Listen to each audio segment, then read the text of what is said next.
I also just want to quickly go over a couple of different Zoom features. I know lots of us have been spending lots of time on Zoom, but just so we're all oriented, that mute button that I think you all have found is in the bottom of your screen.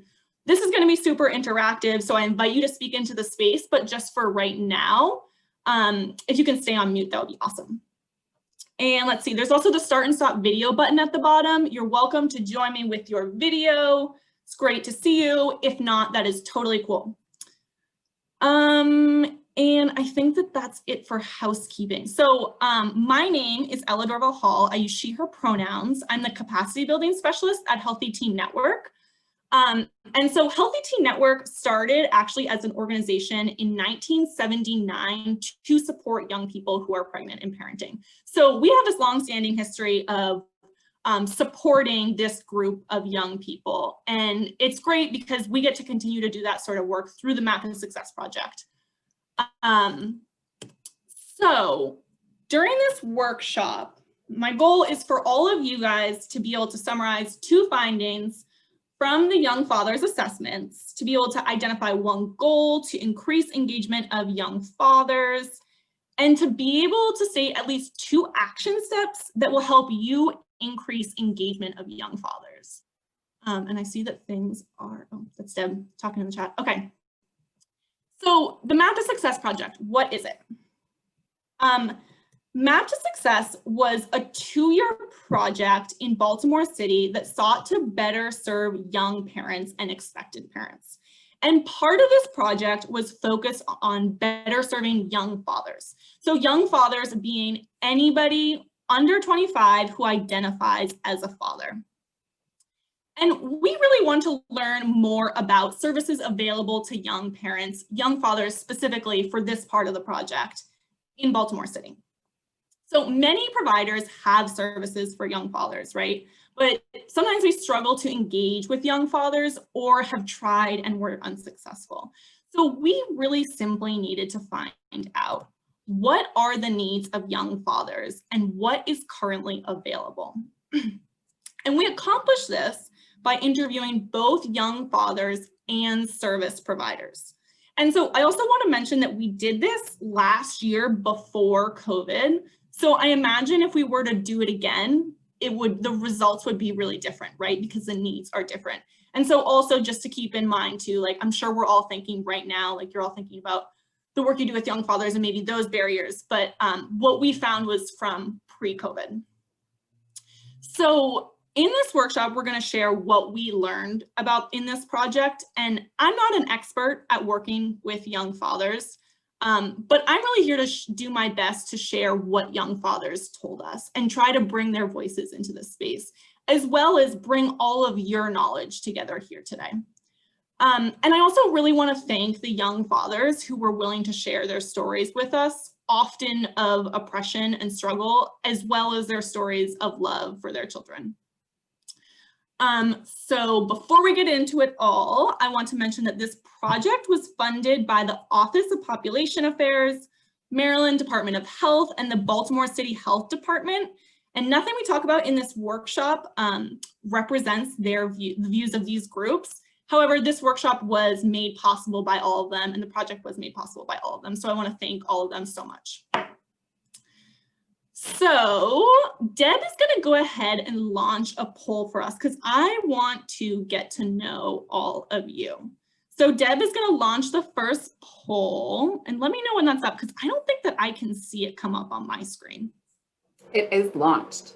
Awesome. Okay, so poll number 1, tell me who you are. It says I am a caseworker, clinician, healthcare provider, home visitor, teacher, health educator, or my profession is not listed. And the second question on there is, how do you work with young fathers? I provide services specifically for young dads. I provide services to young parents. I provide services that young fathers frequently use, but it's open to anyone, meaning like I'm a caseworker and I work with all people, but it happens to be that a lot of young fathers access my services. Or I work with young fathers in a way that isn't listed here. And if you said that you work with young fathers in a way that's not listed here or that your profession isn't listed, feel free to drop that in the chat because I would love to hear what you do. Okay, and Deb, once we have like a high percentage on those, do you think you could close them and share the results? Yep. We're at 75%. Let's just give it a couple more Cool. seconds. Okay, I'll give it a couple more seconds.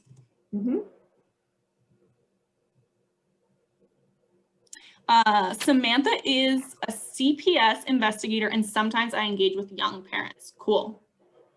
Thanks for being here, Samantha. All right, Ella, there's the results. Can you see those? No, I can't see them. Oh, okay. So how about if I just them? kind of read them through? Sure. Yeah. So about 21% are like three folks are caseworkers, 4 are community workers. We got 1 health educator and 6 who I believe are typing in the chat because their profession is not listed. Oh, cool. Okay, so we have Gina says, my role is as a funder of effort may engage young fathers. Okay, cool. Awesome. I'm not sure. And then Sam's a CPS investigator.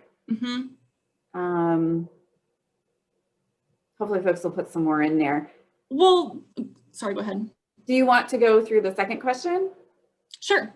Okay, so looks like 8 folks said they provide services for young parents, and 6, so it's about split 50-50. 6 said, I work with young fathers in a way that isn't listed here. Oh, cool. Okay, let's hear what it is. So it sounds like in the chat. Yeah, let's go ahead and drop that in the chat if you work with young fathers in a way that's not listed here.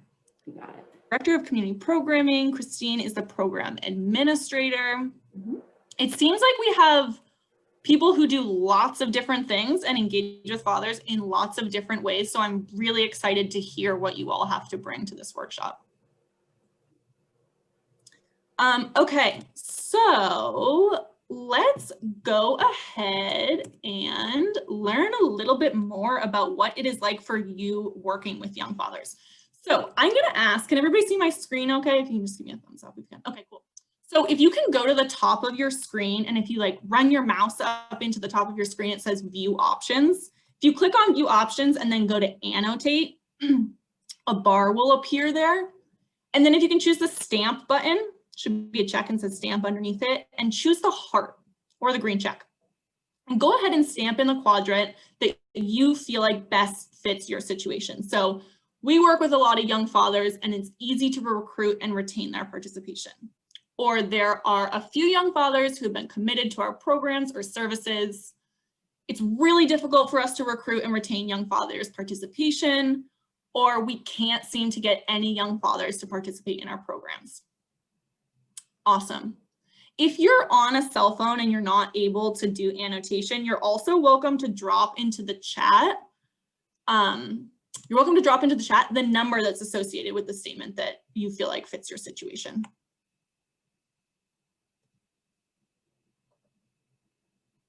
Cool.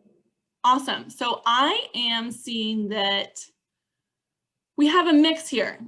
It's really difficult for us to recruit and retain young fathers' participation. Yes, absolutely. We definitely hear that a lot, and that there are some people who are in a situation where there's a couple young fathers that have been committed to their programs and services, and maybe like you fall into a couple of these different categories a little bit, and that's cool too. So we really hear exactly what you all are saying often, which is that oftentimes service providers struggles to reach young fathers. And I am wondering what this might signal to you, if that's the case, about your work with young fathers. So you can go ahead and speak into the space or drop it into the chat. If it's difficult for you to engage young fathers, what do you think that signals about your work with young fathers? And again, you can put that in the chat, or you can feel free to unmute yourself and speak into the space. I think one of the challenges is, can you hear me? Mm-hmm. I think one of the challenges is you don't always, I work in a school system, and one of the things that's hard is we don't always know that students have babies because there's nothing indicating that. So you may have young men in the schools who need support for various reasons, but we don't even know that they exist. Yeah, I really appreciate you bringing that up, because you might be in a situation where, like you're saying, you're working with lots of different youth and you don't know that they are a parent. So you might not even know to provide or make referrals or something like that to them because you don't know that they're a young parent. I'll be really excited to hear your perspectives as we go through the rest of this workshop.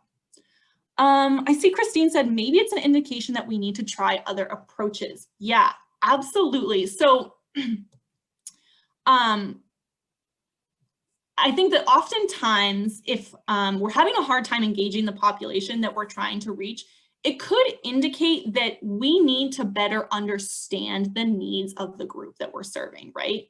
So this was the case for us for the Map of Success program. So we conducted a needs assessment by gathering the feedback of young fathers and service providers in order to try to better serve them, because we were experiencing the same thing. We were having a hard time engaging with them. So I want to ask you all how your organization usually gathers information to understand the needs of the people that you're working with.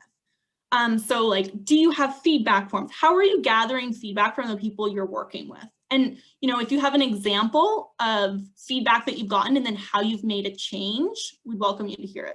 Well, I would love to hear it. Hi, this is Hi. Black Diamond. Can you hear me? Yes, I can hear you, Black Diamond. We recruit our youth for our Keys to Success program, and we do have young fathers in that program as well as our parent and pregnant and youth. It's open to both. And we get a lot of the information from the workers. We do have it where the youth do come in, and we do get to know the youth really well. They come in, they talk to us, and we offer them life skills. So while they're participating in some of our life skills programs, we get to know who the youth are, and they speak to us and they let us know what their needs are. So we usually offer housing, education, employment, and things like that through our program. So in those programs, we get to hear what they need. We speak with them, we offer them other services. And we do have a pregnant and parenting program now that we do recruit our young men and our young women. And we open it up to the workers and we tell them, you know, we have the program now. You can refer to youth and we'll call them. And what we do is we call them, I work in the pregnant and parenting program. And I call the youth, whether they're the male or the female, and I talk to them about the program and let them know we're offering. Sometimes we have programs where it's just for our pregnant teens. And then sometimes we have it where it's just for our teens who are parenting. And then we do it together. So it really depends on which one that we're offering, but the males are also welcome to engage in the program. But what our hardest one is our Keys program. We do have a lot of males that do come through there, but we usually hear that they're, to maintain them in there when it comes to employment is their background. So we have an employment specialist that works with them in the background area who helps them do the resumes and reach out to our community-based organizations that will work with youth who do have a background history that may deter them from getting employment. So we do, it's like a wraparound that we do because we always know what each other is doing. And we do speak in groups and say, you know, we have this youth that's having a problem with employment. Well, go ahead and get them into employment, but they can still do our Keys to Success program. And we can work on housing for youth who may have a background and it may stop them from getting into certain housing, but we do have a housing specialist that will work with them with that. So we work with each other in our unit, as well as working with the youth to sit down and try to come up with a better plan, as well as with their worker. So we try to keep it like it's in the family. Like the uncle can help with that, the aunt can help with that, and these are who we are to them. That's amazing. You are touching on so many different topics that we're going to talk about today, which is amazing. And one of the things that I was hearing you say is that you are oftentimes, and particularly the community workers, I think is what you said, are oftentimes speaking with the young fathers or whoever you're working with, and often hearing about what they need. And it sounds like that's how you're gathering feedback, is through these conversations with them, if I'm hearing you correctly. Yes, we also have a feedback form that we have, Okay. and we have questions on there as far as whether the youth is in a RTC, whether they have mental health issues, high school diploma, background problems. Mhm, Make sure that they have their ID, make sure that the worker can get ID for them. mhm. Social security cards are only needed if they're applying for certain things. We take them, we have a 3-week program with the Keys to Success program, and we really work hard with them. So by the time they leave the program, that they have employment. Some of them wind up with housing. That's amazing. We have the housing specialists coming, so it's really a great program that we have, and we touch on. Yeah, it sounds like you are working with young parents on so many of their different needs, which is really amazing, and something that we heard a lot from service providers being successful at reaching young fathers is that oftentimes they were working with young fathers on lots of different needs. And I don't want to get too far, I don't want to get ahead of myself yet and share all the things that we learned, but we will talk more about that, and I really appreciate you sharing those things. So I am wondering if your organization gathers data and feedback, how do you know that feedback has an impact on the services that you provide? And you can go ahead and put that in the chat or speak into the space. So how do you know if the data and feedback that you're gathering has an impact on the services that you provide?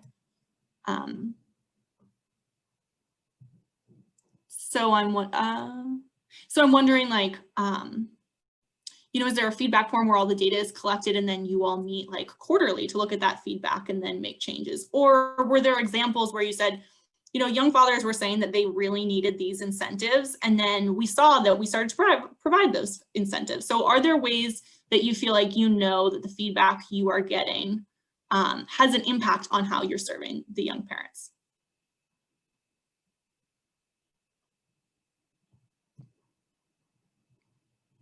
People might be typing.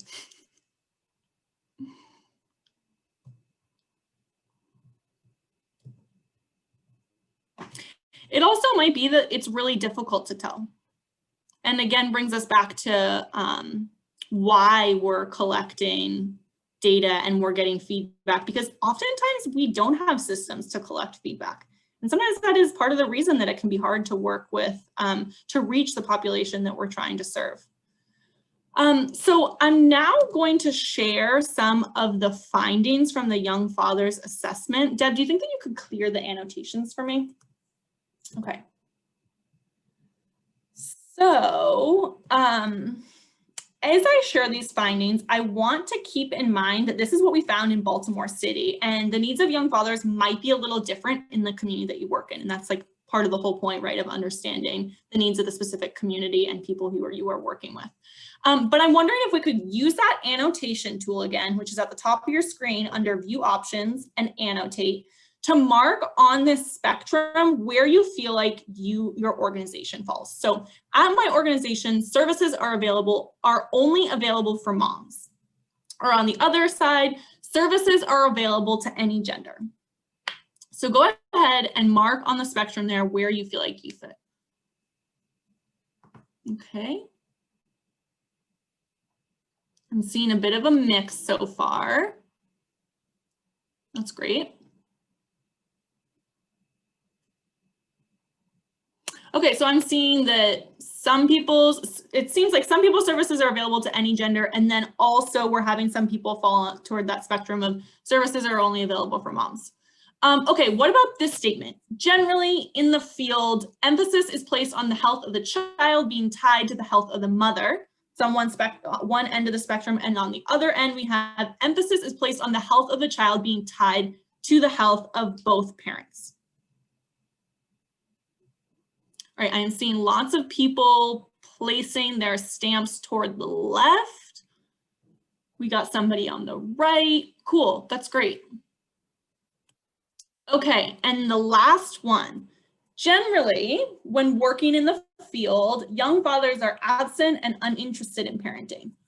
Or on the other end here, young fathers are eager to parent. Where do you feel like the young fathers that you are engaging with fall?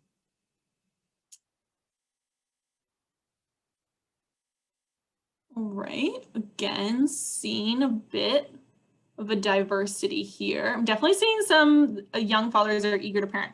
Okay, so I know that it's a little bit different because some of these, the stamps are like, not exactly right on those spectrums, but looking at this, does anybody have any thoughts about where our stamps are falling on these different spectrums?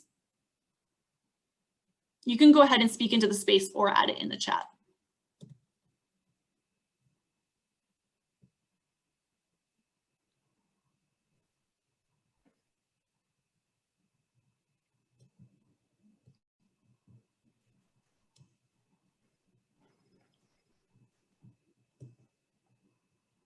So I'll just talk from my experience that I work with a lot. I'm a consultant, so I don't directly provide services, but work a lot with the child welfare agencies that do provide the services.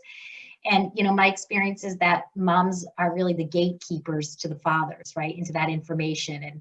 And, oftentimes we just accept it when we hear that there is no father or the father's not involved, and that we really have to be much more intentional in order and ask a different kinds of questions and a series of questions to really get at who our fathers are, right? And how do we get them engaged? So I just think in child welfare, fathers, I keep just saying they're an important yet often overlooked resource for the kids.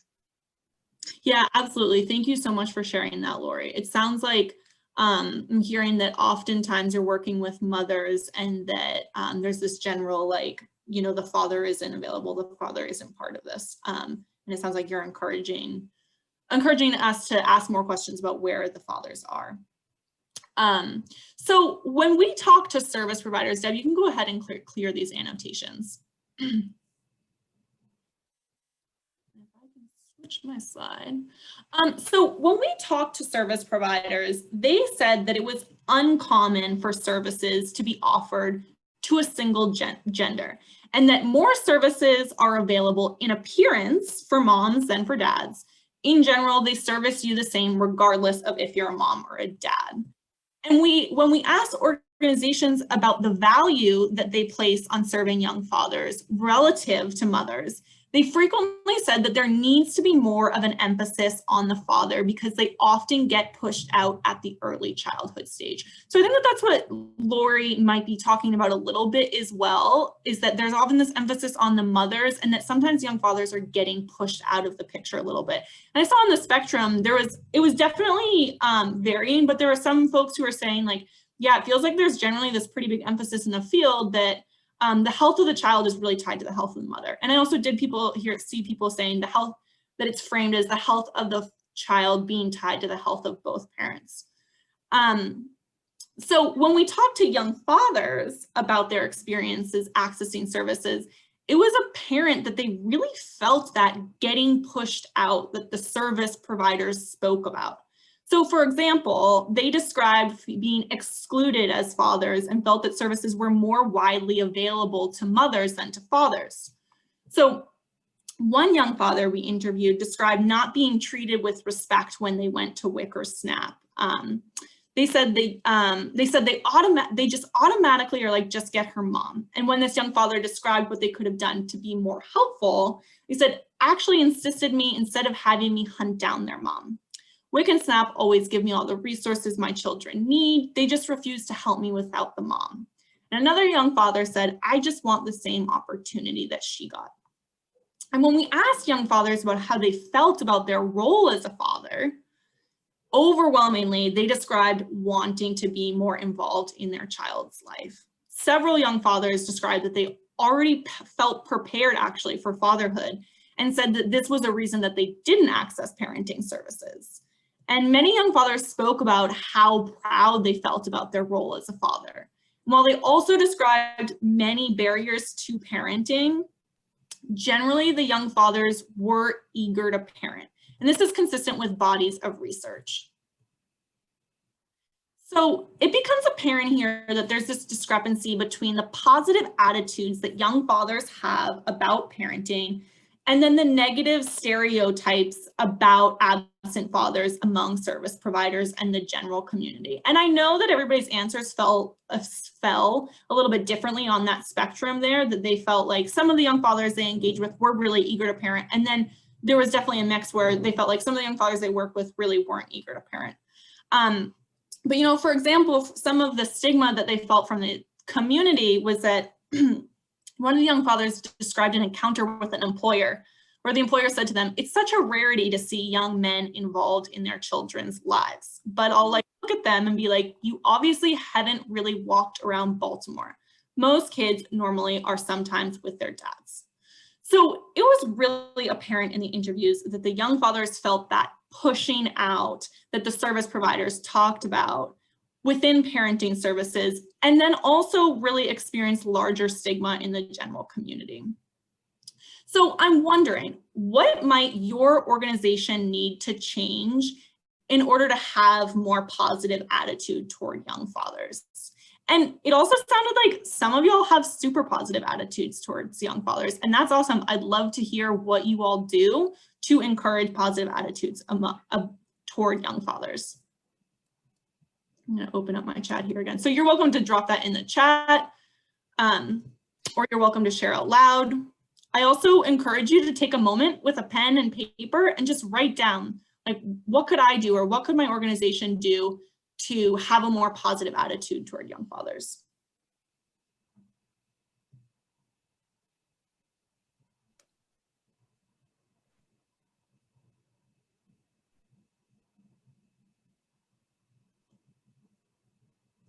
Well, can you hear me? Yeah. I work, again, in the school system. So I think one of the things maybe that my organization can do, and I think we do a good job, but I don't think we focus on fathers as much as we do with mothers, is to maybe just acknowledge that there may be teen fathers who are students and really trying to figure out how to identify those students. Mm-hmm. Yeah, absolutely. And could you tell me how you pronounce your name? Cassandra, I'm sorry. Cassandra. Oh, no, that's fine. Cassandra, it sounds like one of the questions and one of the reasons that you're here today too is you're wondering, like, are there any other people that work in schools, and how do you identify young fathers when, you know, like, for example, you know, if somebody's pregnant, it's really visible that that person is pregnant, so it might be easier to identify that they're expectant or parenting. So are there other folks here who work in schools and have any suggestions or any experiences about how they identify young fathers?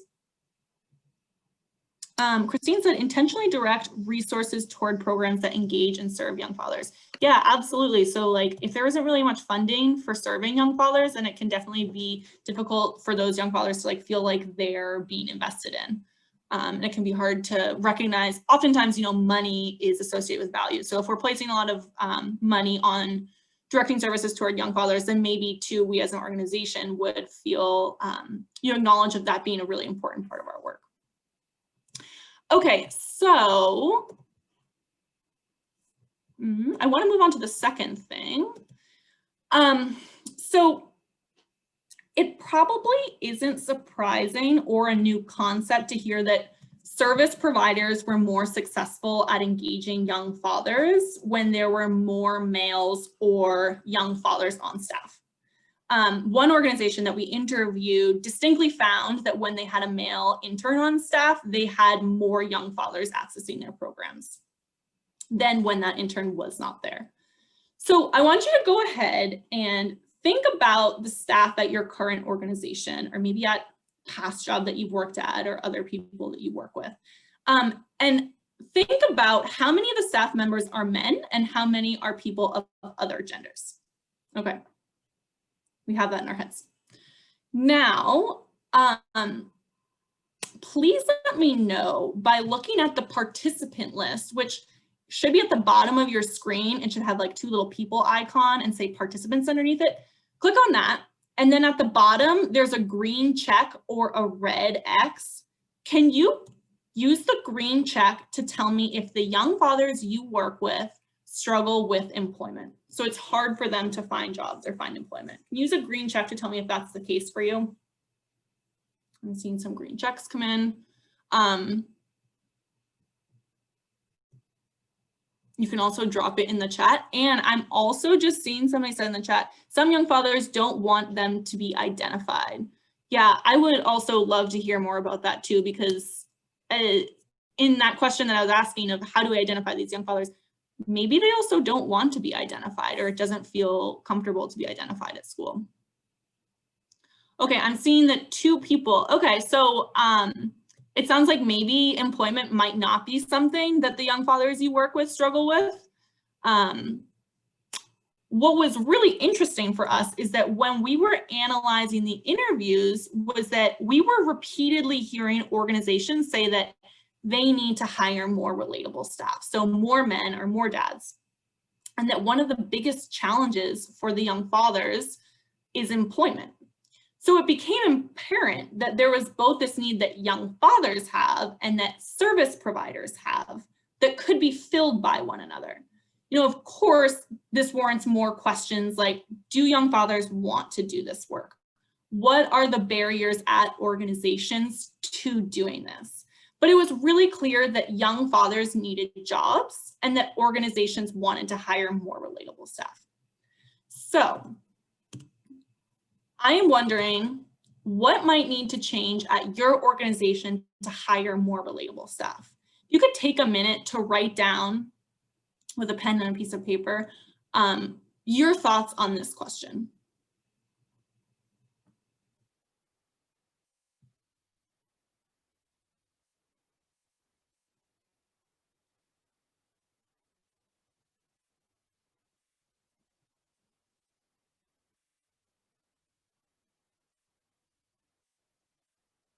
Okay.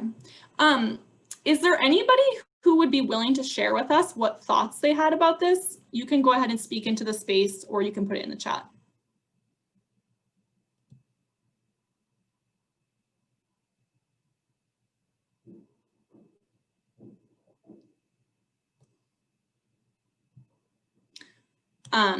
I also know that we're talking here about like organizations and like these large structures that can sometimes feel really difficult to make change in. So it might also feel like that's a really big and difficult question, or it might be something that you have all thought about in the past in conversations that you're having. So I want to go ahead on to the next finding. Sorry. And I want to ask you all how you usually recruit young fathers. For example, is that from flyers, ads, referrals, word of mouth? You can go ahead and put that in the chat. You can drop those in the chat, or you can say them out loud. So like, are you putting out flyers? Are you talking, like going to places where you know young dads are? Okay, Samantha said referrals. Samantha, do you have relationships with other organizations where you ask them to give you referrals? I'm speaking more so on my the CPS aspect as opposed to the Ready by 21 aspect. But as far as CPS, the referral would need to come in for like a concern of maltreatment or something like that, or any kind of situation. But oftentimes we find that once the referrals come in, the family may have more needs. So we may be dealing with a family that has young parents, and we can refer them to other community places. But typically we become notified of them by way of a referral. Okay, that's awesome. I'm seeing lots of people mentioning referrals, and I want to mention that when we were talking with service providers, one of the things that they talked about wanting was to have this centralized knowledge system where they knew about all the organizations and all the services available to young fathers to be able to provide these sorts of referrals. So that might be something that you are all also experiencing, is wanting to give referrals to young fathers, or also wanting more young fathers to be available to know about your services, or more organizations to know about the services that you offer young fathers. So in the interviews, we found that service providers found that young fathers inviting their friends was the most successful way that they were able to reach young fathers. So information being passed from one young father to another young father was a successful way of reaching young fathers. And They also often talked about the importance of the language that's used at the organization. So like the name of the organization, is that something that speaks to young fathers? Or in the marketing materials, is it specifically calling out young fathers? And they also said that, this was something that I found really interesting, was that they said that young fathers tend to not be sort of interested in words like program or service that may sound government related. So thinking about language, and then also thinking about how it's really successful for service providers to reach other young fathers through word of mouth through young fathers. So I am wondering if you could all take a moment to reflect on how might you harness young fathers networks for engagement and recruitment. So knowing that young fathers reaching out to other young fathers was a really successful way for them to engage new young fathers, how might you think about incorporating that into your engagement and recruitment strategies? I'll give you all a minute to reflect on that. Maybe take a moment to write your thoughts down.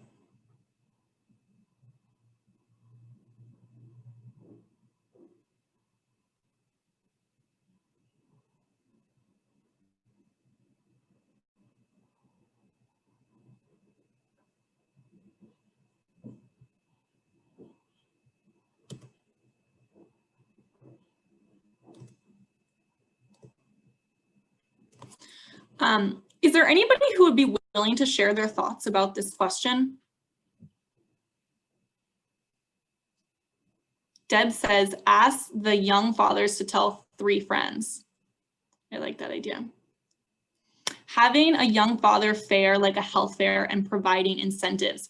Yes, absolutely. Incentives was a huge thing that we heard service providers and young fathers talk about in the interviews. And in a moment, we're going to talk about some of the different criteria that service providers mentioned that made a good incentive. Set up a workshop. Awesome. So at the end of this, I can, TikTok challenge, share on their social networks. I like it. And so one thing that we're thinking about is if, you could potentially ask a young father to send out text messages to their friends, or ask them to spend time reaching out to their friends. And we also considered, and we also suggest you to consider, if you're asking young fathers to do recruitment engagement work for you, just like Black Diamond said, incentives are super important. So can you provide them an incentive for doing that, or compensate them for their time doing that? Show young fathers that their time is really valuable, because they said to us, they are so busy and their time is really valuable. So if they're doing work helping you recruit and engage young fathers, think about compensating them for it if that's possible, or something that you don't already do. Okay, so I can send out the full reports in the chat at the end, and there are lots of other things that we learned. We're just touching on a couple of them. So if you were to conduct an assessment like this in your community, the findings would likely be different than the findings from this project, right? And that is part of the intention of conducting these assessments, is to understand the specific needs of the community you work in order to better serve the young fathers there. And if you need support with doing this, Healthy Teen Network is available to do that. So now I'm wondering, what are some of the specific needs of young fathers, or barriers that they experience, or challenges that you as a service provider experience in your local community? I know that Black Diamond started to touch on a whole bunch of other things that you all do at your organization, but I'm wondering what some of the specific needs of young fathers in your community are. And you can go ahead and put that in the chat, or you can speak into this space if you'd like.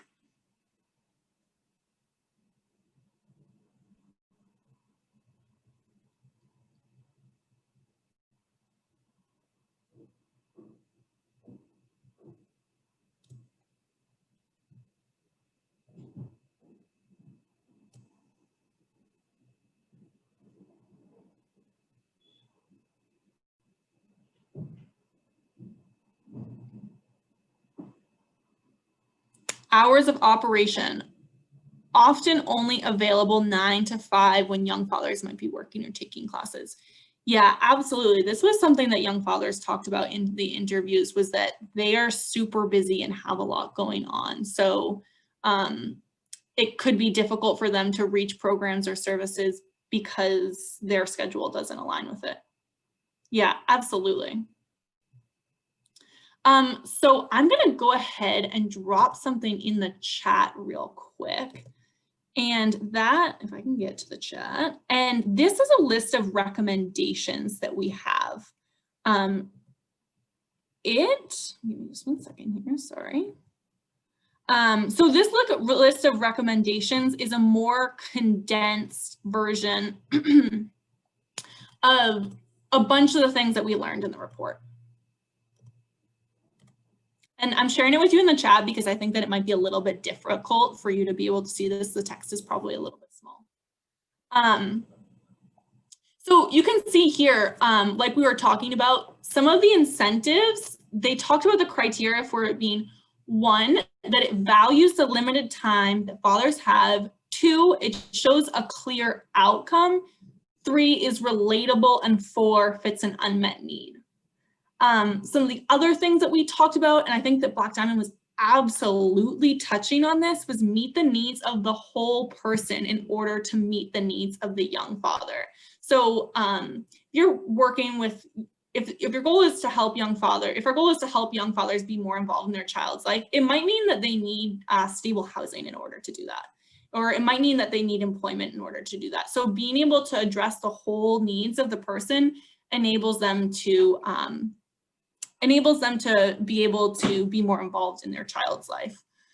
And that also might mean, having referrals for those other needs that young fathers have.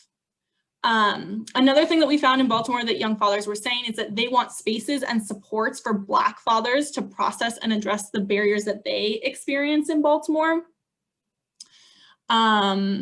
Service providers definitely talked about wanting more professional development to staff, whether it's on bias toward young fathers, but also more training for engaging young fathers and learning about the government, state, and organizational services that are available to young fathers. So that was also part of wanting more knowledge and that centralized knowledge system of what services are available. How can I make referrals that this young father needs? So I'm going to ask you all to write down one change that you want to make for increasing engagement with young fathers, and 2 action steps that you need to make in order to achieve it. Oops, sorry, I went too far. So Deb is going to go ahead in a second and put you all into breakout rooms, and you'll have 4 minutes to talk with the folks in your breakout room about what you've written down. So again, take a second to write down one change that you want to make for increasing engagement and 2 action steps that you would need to take to do that. And I am going to drop that in the chat so that oh no, if I can find my chat. So, okay, I found it. So that you, oh no, I lost it again. So that you can remember that. Okay. I'll give you a second to do that, and then Deb will let you know when we can send folks into breakout rooms.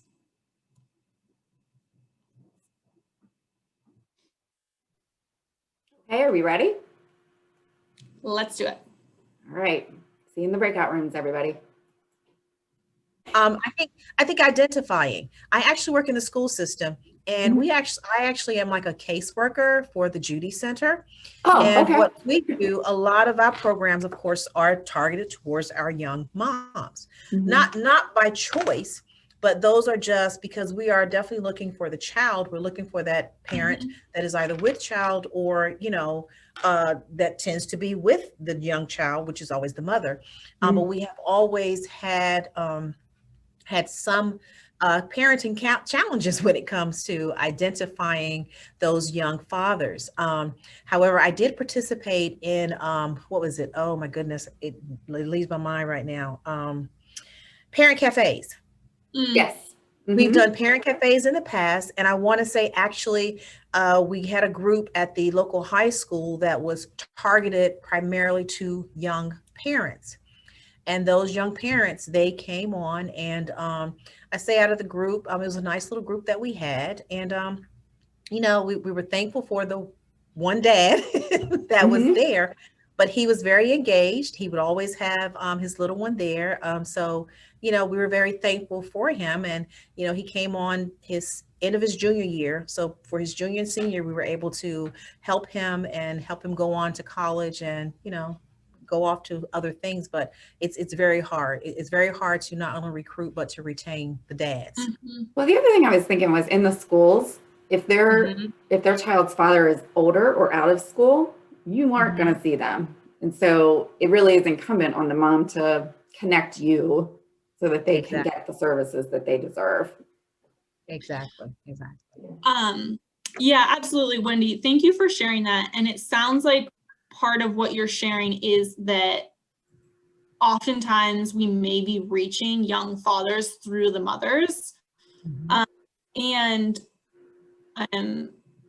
next week we have a What Really Is Co-Parenting workshop, and it really gets into co-parenting. And I think that it sounds like that may be relating a lot to some of the situations that folks are in, is you're reaching young fathers through moms, or you're working with, how do you reach young fathers through the moms? And I'd suggest y'all to check out, actually I can have it in part of my slide, but I suggest y'all to check out that workshop, because it's really amazing, and oops, I'm screen sharing, and dives into what is co-parenting and tools for encouraging co-parenting.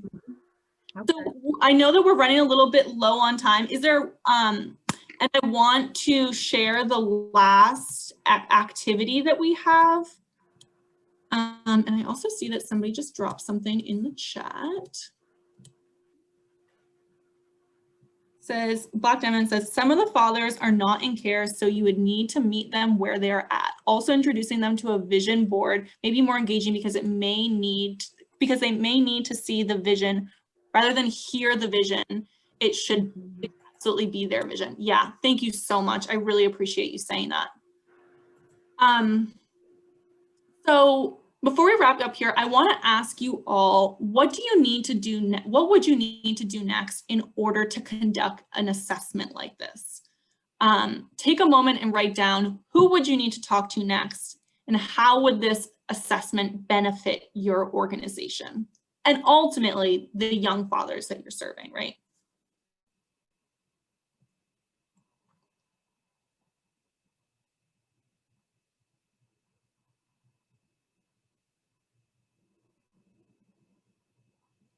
So as you're thinking about that, you might be thinking naturally of challenges that you're going to face. So what might be one of those challenges that you'll face to conducting the assessment, and how do you think you could overcome it?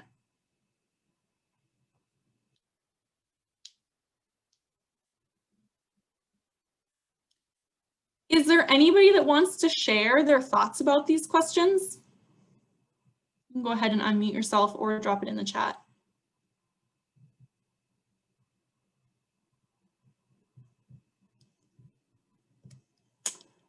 To get an accurate assessment, I would speak with the young father and their parent and their partner separately if possible. Awesome. Well, Ella, I had put in the chat earlier, you know, it's hard because it's kind of like this vicious cycle. If the dads aren't there, how can you get the data if they aren't there to make the change for the thing that would bring them there? So it's like it's that old saying, you got to meet them where they're at. Literally get out of your building, get out of your office, and go where these young guys are congregating or talking, or, you know, again, leveraging that social media network. Maybe they can post something and kind of, you know, encourage their friends to answer questions or something. I don't know, but yeah, a lot of it, I'm thinking you got to just get out of your space. Yeah, and one of the things that the service providers talked about is, I think it's called Baby Barber Day, was what some of the folks in Baltimore were doing, where they were at barber shops and going to meet young fathers there, because that's physically where those young fathers were. Okay, awesome. So before we wrap up, I was just putting in that plug for the co-parenting webinar, and I want to reiterate that again. Mila is going to be your trainer for it, and she's amazing and really knowledgeable about co-parenting, and it's going to dive into really interesting scenarios about what really is co-parenting and some strategies for encouraging co-parenting. So I can drop the link to that in the chat if you want to register. And I want to open it up to any questions that you all might have. You can go ahead and drop them in the chat or speak it into the space.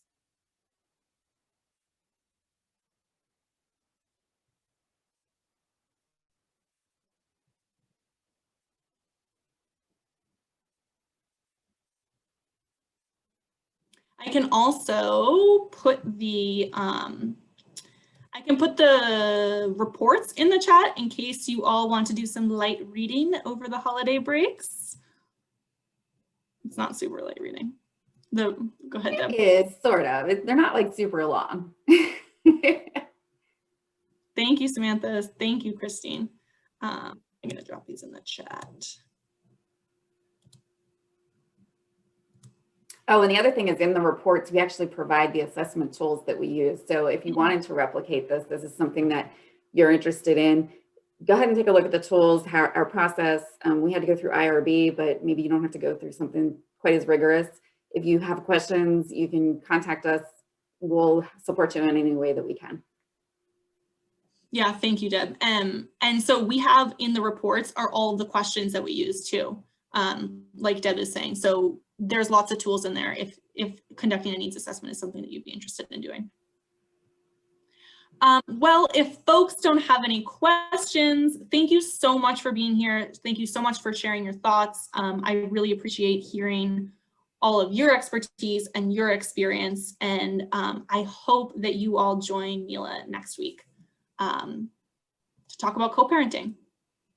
Thanks. Thanks, everybody. Thank you. Bye. Bye.